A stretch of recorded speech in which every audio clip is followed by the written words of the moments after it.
Why don't the religious know what evidence is? Certainly, their definition of evidence isn't anything that we would accept.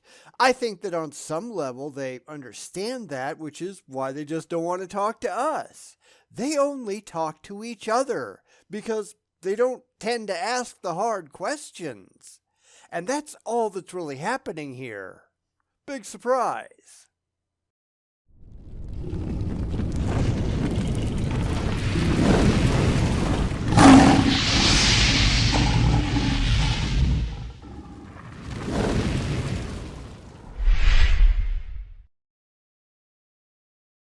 One last time into the breach, my friends, as we look at an article on a religious website that pretends that there is evidence for the existence of God. Granted, they're not even trying, because this article isn't being made for us. They never are. It's filled with faith claims and wishful thinking aimed at the people who already have the faith and the wishful thinking. And that's not us. We just laugh at this kind of thing. So let's go ahead and wrap it up. It couldn't possibly get any worse, could it? Intelligence is the ability to think abstractly, to learn or understand, and to create. If we observe intelligence in the physical world, then its source must also possess intelligence. In fact, it must be more intelligent than the most intelligent created being. Therefore, our Creator must be much more intelligent than us. The great complexity, depth, and creativity of the human mind suggests a Creator of incredible intelligence. Because God is infinite, we conclude that He must be infinitely intelligent. A Creator God must therefore possess and control all knowledge, revealing knowledge to those created beings who seek it. Now, I would agree with that, at least to a degree, but skepticism is the ability to think critically, to care about the actual facts in question, and to reject ideas that cannot be independently verified and supported. I mean, I know we're right back to asserting, well, God done it. That's probably never going to stop. But this is why there is no actual evidence for anything in this article. It's just an endless stream of, but I really want to believe. It really is a shame that the religious are incapable of seeing how absurd they look from our point of view. It's the complete lack of the ability to step back and rationally evaluate your own position that makes them look so dumb. Humans also have an embedded awareness of right and wrong, or transcendent moral laws. Some have suppressed this knowledge and, as a result, have a diminished moral sense. But all people have some sense of moral behavior, including the need for love, respect, and forgiveness in our personal lives and in society. Even atheists don't live without a moral code to guide their behavior. There must be a transcendent creator who gives us this awareness. Yeah, actually, they don't. Studies have shown this. It's why so many kids shoplift. They don't know it's wrong. In fact, the only thing that we can show that most people, and not all, just most, have is empathy. They can look at someone else and put themselves in their place. They wouldn't want to be harmed in that position, so they don't harm others in hopes that they will reciprocate. Of course, that's situational because there are plenty of people out there who just don't care. And we're not just talking about sociopaths, although there is kind of a spectrum there, but just regular people can and will harm others if they feel that their need is more important than the need of those that they are hurting. And we can go right back to shoplifting for that. Well, who cares? They're a big faceless corporation. I need it more than they do. Right and wrong are entirely subjective. What one person might feel they're justified in, someone else might just declare it evil. It is really sad how many people don't understand the reality. But, as we all know, they just don't care. How is it that intelligent beings like us, who live in such a vast, expansive universe, can even think about such concepts of God and eternal values if there was no such possibilities? Without God, the universe would be purely materialistic, without any transcendent components or values. Well, that's because gods are just made up to allay our fears. It can be scary out here in the big bad world all on our own. People want to be looked after. They want to feel like someone has their back. Therefore, in the absence of that in the adult world, they just make something up. They look back to when they felt safe in childhood. They are, sadly, entirely immature. That is often why these people get involved in churches. They want a community that they can count on. And since everyone there has the same irrational beliefs, then everyone can be expected to behave in largely the same way. If you need help, then you have people to turn to without having to do any of the hard work of making friends on your own individually. Now, I'm not saying that's a bad thing necessarily, but it is kinda lazy, right? The historical appearance of Christ is the greatest evidence for God's existence that is available to us. His birth, life, death, and resurrection are compelling evidence for an intelligent God who made a special effort to reach out to communicate with us not only his existence, but his love for the human race. A full explanation of Christ's coming and purpose is beyond the scope of this article, but the following articles offer a more complete picture, and then they list a couple which we're obviously not going to go into. The problem here is that none of this is actually true. Now, I saw a discussion between Paulogia and Frank Turek earlier today, where Frank made all of the standard Christian claims, and Paul, being Paul, just ignored all of them. He didn't hold Frank's feet to the fire as he needed to. It's got to be a Canadian thing. He didn't do what I would have done, which is call Frank out on all of his bullshit. Because that's the thing. People like Frank and all the rest, they rely on being able to gish gallop all over the place with all of these empty claims. Well, of course Jesus was real. Yeah, prove it. But all these people agree. Doesn't matter what anybody thinks. Prove it. Where is your independently verifiable evidence that Jesus was real? They don't have it. They're the ones making the claim. They're the ones that need to produce their evidence or just shut the hell up. Just because you really want it to be true, that doesn't make it true. But as I said, Canadians are unnecessarily nice, aren't they? Yeah, fuck that. God gives humans privileged views of his creation. These views allow us to appreciate his glory and power, but from a safe distance. The beauty, power, and magnificence of the physical world bring us to awe and wonder. When we are in awe, we're acknowledging something much greater than ourselves. And there we go. Just asserting things without any evidence. That's all this article has been. Well, God this and God that. Okay, how do you know any of that? And more importantly, how do you prove it? Duh. Because they're just used to getting away with murder. That's why they aren't talking to us. It's a load of confirmation bias by people who just really want it to be true. And you can't let them get away with it. It's going to end up with a lot of failed conversations when they realize they just can't get away with their standard made-up magical bullshit crap, but so be it. Let them run. Make fun of them when they do it. It's the only way to show people just how absurd these idiots are. The closer we look into the physical world, the more awe-inspiring it becomes to us. Through powerful telescopes, we see further into space than ever before. Many of what the ancient people believed to be stars, we now know are whole galaxies. There are terrifying places in the cosmos that demonstrate God's awesome power. The center of a star, a black hole, or a supernova. In the back of our minds, we sense that there must be a creator that makes it all happen that way. No, not really. I mean, I can't speak for you, but I'm really not all that impressed. Ooh, look, sparkly stuff. All right, so what? And here he does what we've come to expect. He tells us what we really think. He hasn't asked us because I think we realize he just doesn't care. He's just trying to push a message on the already deluded because atheists are just boogeymen, and obviously, as a figment of their overactive imaginations, he just wants them to behave the way that he's designed them. Except that's not really how it works, is it? I am not that amazed by the universe. It's just stuff doing what stuff does. Does that make me feel small? Sure, because I am small and so are you. We are just not that significant in the grand scheme of things.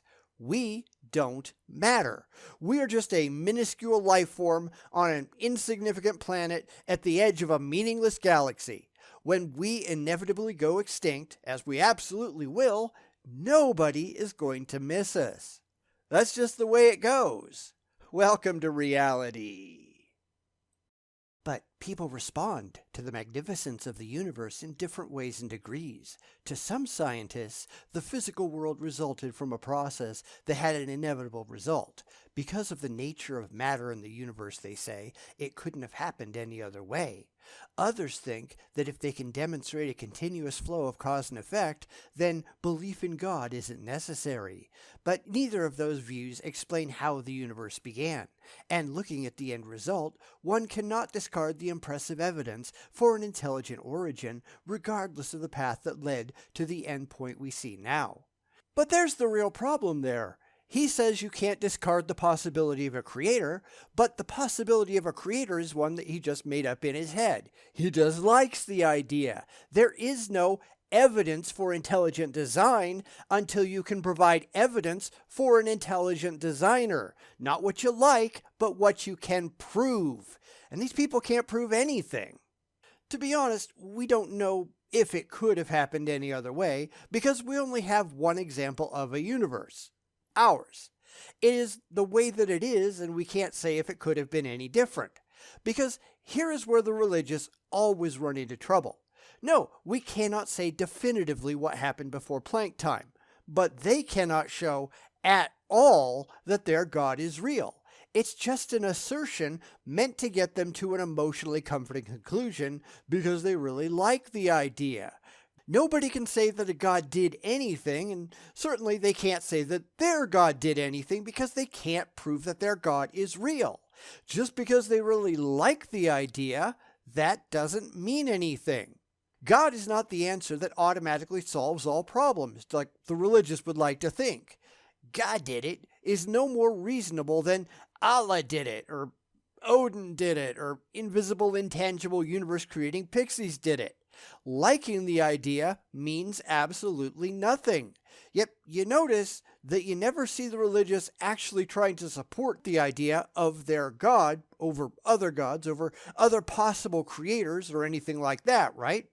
Because they don't actually care. This is all about fifis, not intellect. Now, I've also had to point that out to theists using some of these standard bad apologetic arguments that they can't even rely on cause and effect, because that is something that we see within our universe. For all we can tell, like all of the other physical laws, cause and effect only came into existence at the point of the Big Bang. And that means we cannot assume that cause and effect existed before the universe did. And that goes for most of their crazy arguments. I hope you're not surprised. Most religious people can appreciate God's creation. Sure, that's because they've been programmed by indoctrination to think that way. That doesn't mean that's what's actually going on. And even atheists are known to be awestruck by the magnificence of the cosmos. For children, the simplest things such as a caterpillar or a bird flying in the air can inspire them to awe and wonder. It's all new and impressive. But adults can become jaded over the years. With time, it may take more and more to inspire or impress them. This is common with people involved in the sciences. I remember the awe and wonder that I experienced the first time I looked at thin sections of rock viewed through a polarized light microscope.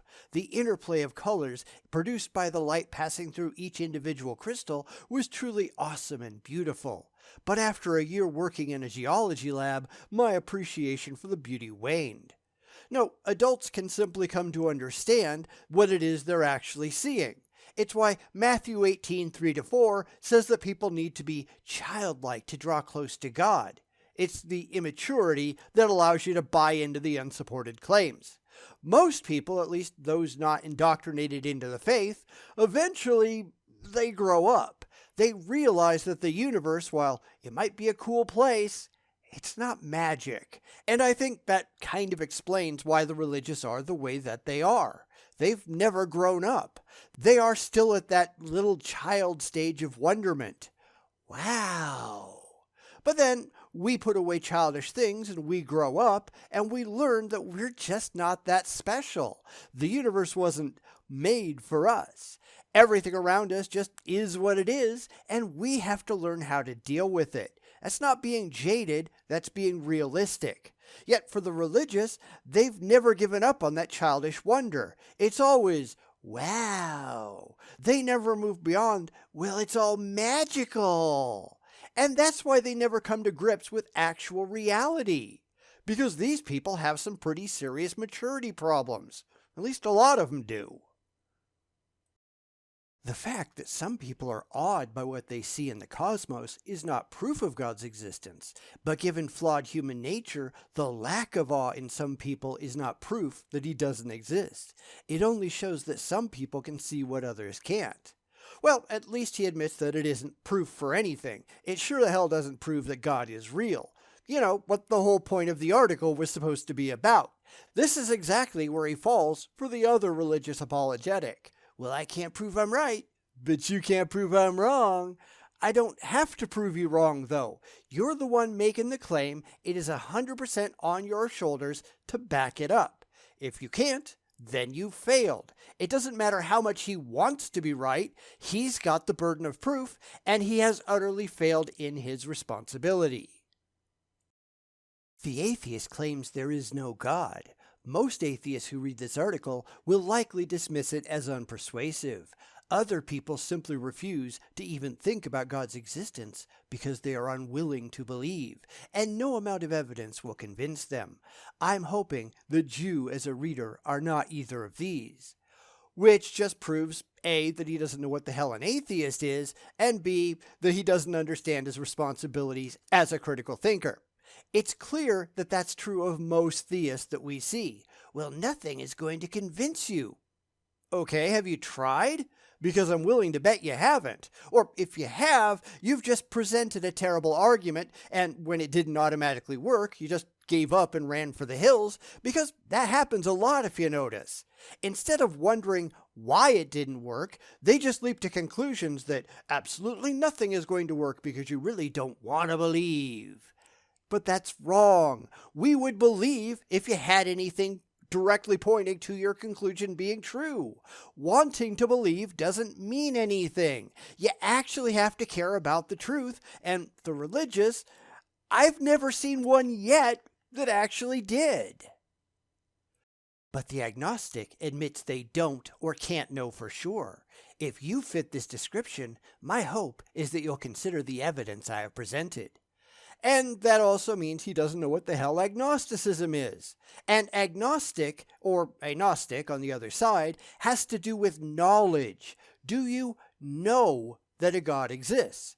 No, I'll be really honest, I don't know how anybody can claim knowledge of anything that they cannot produce any kind of demonstrable, verifiable evidence for.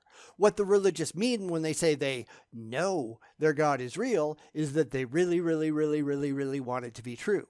But that's not knowledge, that's wishful thinking. Of course, they don't really care, do they? I believe God is personal, intelligent, and can communicate with you to respond to your doubts and questions. Seek God and let him speak to you in a way that you can hear and respond. You won't be disappointed. And that spells it all out in the end. This whole thing was supposed to be evidence for God, not belief, not faith, not, I really want it to be true. Evidence. In every single solitary case, he has failed. Miserably. Just because you really want it to be true, that doesn't mean it's true. This is why he wasn't talking to atheists, because it's pretty clear that he has absolutely nothing that is going to convince an atheist that it's true. Because we require actual evidence, not this wishful thinking nonsense that the religious seem to have. This is just, well, wouldn't it really be nice? Who cares? What is nice and what is true are two entirely different things, and that's why we ask for evidence. Evidence points to what is true, and this whole thing has just been a giant exercise in confirmation bias. What you wish was true doesn't mean anything. And I know that's the only thing that matters to the religious, which is why they have so many problems. It's why they don't understand basic logic, reason, or critical thinking. It's why they're not talking to us. They don't care about the reality, and we do. They shouldn't be proud of anything that they're doing. It's kind of embarrassing and stupid and complete and utter nonsense, but they get an emotional woody from it, and that's all they actually care about. That's all that matters to them. To us, we just roll our eyes.